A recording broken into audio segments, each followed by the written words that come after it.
पंक्तियां थीं कि ब्रह्मास्त्र था जो पास छोड़कर दिखा दिया, विधान का भी पेज मोड़कर दिखा दिया, वो देश तोड़ने की बात कहते रह गए, मोदी जी ने कश्मीर जोड़कर दिखा दिया।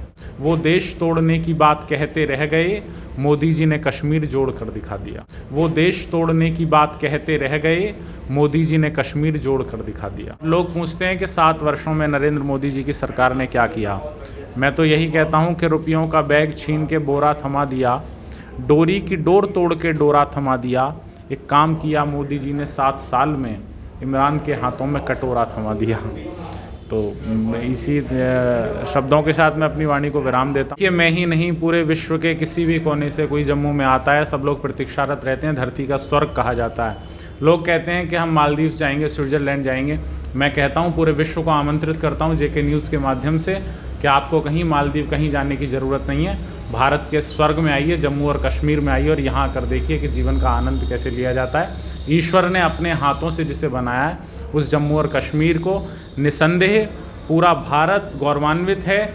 और कश्मीर से लेकर कन्याकुमारी अब एक है। आप सबको बधाई, जेके न्यूज़ के माध्यम से पूरे हिंदुस्तान को बधाई, 132 करोड़ हिंदुस्तानियों को बधाई देता हूँ। सभी कश्मीरी भाइयों और बहनों को बधाई देता हूँ कि उन्होंने इस एक होने की जो भावना थी और जो सरकार ने एक बड़ा फैसला लिया है धारा 370 को हटा के, वो निसंदेह बहुत महत्वपूर्ण था, बहुत आवश्यक था। राष्ट्र को ऐसे फैसलों की ज़रूरत थी।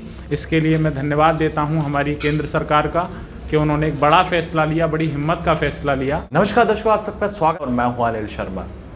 आज हमारे जम्मू कश्मीर की धरती पर मंदिरों के शहर में राष्ट्रीय कवि पधारे हैं।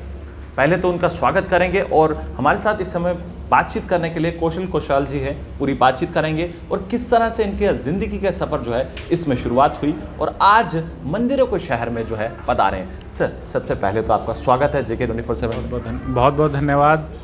और मेरा सौभाग्य रहता है कि बाबा बर्फानी और माँ वैष्णो की धरती पर आना, और हम प्रतीक्षारत रहते हैं कि पूरे देश में यात्राएँ होती हैं, लेकिन जब जम्मू आते हैं तो हम विशेष रूप से उत्साहित रहते हैं। आपका भी बहुत बहुत धन्यवाद। मुझे ये बताएं कि आप ज़िला गाज़ियाबाद से हैं, तो आपकी शुरुआत किस तरह से हुई इस कवि को लेकर? आपकी रुचि किस तरह से इस पूरे सफ़र में रही? देखिए, रुचि की बात है तो मैं जब 11वीं क्लास में पढ़ता था तो मैंने डॉक्टर कुमार विश्वास जी को सुना और उनकी कविताएं मेरे अंदर गईं और मेरे अंदर का कवि बाहर आ गया। और किसी ना किसी का कोई ना कोई प्रेरणा स्रोत होता है। मेरे डॉक्टर कुमार विश्वास जी हैं, उन्हीं को सुन के मैंने कविता लिखने की शुरुआत करी है। 11वीं क्लास में था मैं जब।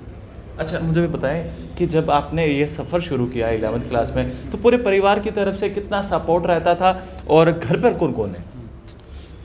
घर पे मेरे माता पिता थे। पिता का भी कुछ महीने पहले देहांत हो गया, स्वर्गवास हो गया। शुरुआत में मेरे पिता चाहते थे कि मैं सेना में जाऊं, फ़ौज पुलिस की नौकरी करूं, देश के काम आ जाऊं, लेकिन मैं चाहता था कि मैं देश के काम तो आऊं लेकिन किसी अन्य मार्ग से आऊं। तो मैंने अपना मार्ग अलग चुना। तो शायद मेरे परिवार की सहमति नहीं थी, लेकिन धीरे धीरे जब मैं कविता में थोड़ा 1-2 कदम चलने लगा तब उनकी सहमति भी बन गई और उनको मेरे पर विश्वास भी होने लगा और उनका मुझे आशीर्वाद भी पूरी तरीके से मिलने लगा। अच्छा, मुझे बताएं कि ज़िला गाज़ियाबाद से आप जम्मू पधारे हैं, जम्मू के मंदिरों के शहर में पधारे हैं, तो किस तरह का सफ़र लगाया है और कितना अलग जो है जम्मू कश्मीर में आकर आपको देखने को मिला है? देखिए, मैं ही नहीं, पूरे विश्व के किसी भी कोने से कोई जम्मू में आता है, सब लोग प्रतीक्षारत रहते हैं। धरती का स्वर्ग कहा जाता है। लोग कहते हैं कि हम मालदीव जाएंगे, स्विट्ज़रलैंड जाएंगे। मैं कहता हूँ, पूरे विश्व को आमंत्रित करता हूँ जेके न्यूज़ के माध्यम से कि आपको कहीं मालदीव कहीं जाने की ज़रूरत नहीं है। भारत के स्वर्ग में आइए, जम्मू और कश्मीर में आइए और यहाँ आकर देखिए कि जीवन का आनंद कैसे लिया जाता है।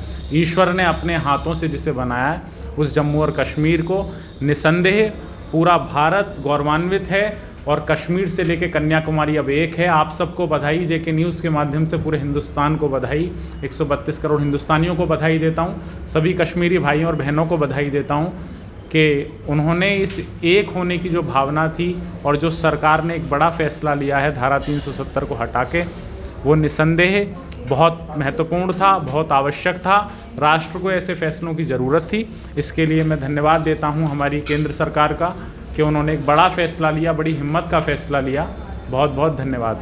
अच्छा, मुझे एक चीज़ बताएं कि मैंने सुना है कि आप प्रधानमंत्री की आवाज़ भी कुछ प्रोनाउंस करते हैं, निकालते हैं। इसके साथ साथ आपकी मन पसंदीदा कोई पंक्ति या कोई कविता जो आप बताना चाहेंगे, जो अपने दिल से रुचि रही हो?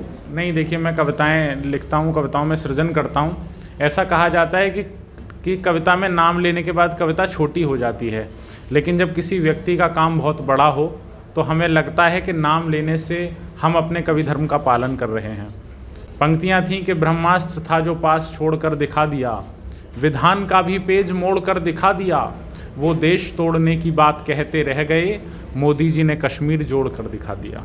क्या बात। तो मोदी जी ने निसंदेह एक बड़ा फैसला लिया है, साहसिक फैसला लिया है, और आज़ादी के बाद 70 वर्षों से भारत जिस फैसले की प्रतीक्षा कर रहा था वो बड़ा फैसला लिया है। और निसंदेह मैं तो कहता हूँ, एक जुमला चलता है कि 56 इंच छाती का नाप है, मैं कहता हूँ कि 72 इंच छाती का नाप है, क्योंकि 72 इंच की छाती वाला ही ऐसे बड़े साहसिक फैसले ले सकता है। अच्छा, आपकी मन पसंदीदा कोई ऐसी कविता या पंक्तियाँ जो आप हमेशा सफ़र में दोहराते हो, या जम्मू कश्मीर आते हैं या जम्मू कश्मीर में कोई आपको पसंदीदा चीज़ लगी हो और उस पर लेकर कोई पंक्ति आप दोहराना? देखिए, मैं बाबा बर्फानी का भक्त हूँ और मैं उनकी बहुत श्रद्धा है मेरे प्रति आज भी। और आज तो मैं सोच रहा था, पिछले 1-2 वर्षों से कोरोना महामारी चल रही है और कवि सम्मेलन कम हो पा रहे हैं, क्योंकि पब्लिक गैदरिंग की इजाज़त नहीं है। सरकार की गाइडलाइंस, कोरोना गाइडलाइंस का हम लोग भी पालन करें, पूरा देश पालन कर रहा है। कश्मीर को लेकर जिस तरह से मैं कुछ देर पहले आपको सुन रहा था कि आपने बहुत अच्छी एक पंक्ति दोहराने की प्रयास किया था, वही पंक्ति हम सुनना चाहेंगे। कश्मीर को लेकर पंक्तियाँ थीं। देखिए, पहले मैं बता रहा था कि मैं बाबा बर्फानी का भक्त हूँ और उनकी प्रति मेरी बड़ी श्रद्धा है। मैंने लिखा था कि होगर तकलीफ़ राहों में तो वो जाने नहीं देते, कभी काली घटा भक्तों पे वो छाने नहीं देते, बड़े भोले बड़े अच्छे बड़े सच्चे हैं ये बाबा, कोई संकट कभी भक्तों पे आने नहीं देते। हमें पूरा विश्वास है कि हम कोरोना महामारी पर विजय प्राप्त करेंगे, हिंदुस्तान विजय प्राप्त करेगा। कश्मीर के भाई और बहनों को पुनः से बधाई भारत के एक होने की। और लोग पूछते हैं कि 7 वर्षों में नरेंद्र मोदी जी की सरकार ने क्या किया। मैं तो यही कहता हूँ कि रुपयों का बैग छीन के बोरा थमा दिया, डोरी की डोर तोड़ के डोरा थमा दिया। एक काम किया मोदी जी ने 7 साल में, इमरान के हाथों में कटोरा थमा दिया। तो इसी शब्दों के साथ मैं अपनी वाणी को विराम देता हूँ। आपका बहुत बहुत धन्यवाद, बहुत बहुत शुक्रिया। बहुत बहुत शुक्रिया हमें वक्त देने के लिए। तो आज आपने देखा कि राष्ट्रीय कवि मंच जो यहाँ पर पधारे और हमारे मंदिरों के शहर में पधारे, तो कहीं ना कहीं मुझे भी काफ़ी कुछ सीखने को मिला है और बहुत सारी इन पंक्तियों से भी कुछ ना कुछ आपको भी ज़रूर सीखने को मिलेगा। तब तक के लिए आप बना रहे JK 24/7 के लिए। कैमरा पर्सन दीपक जी के साथ, धन्यवाद।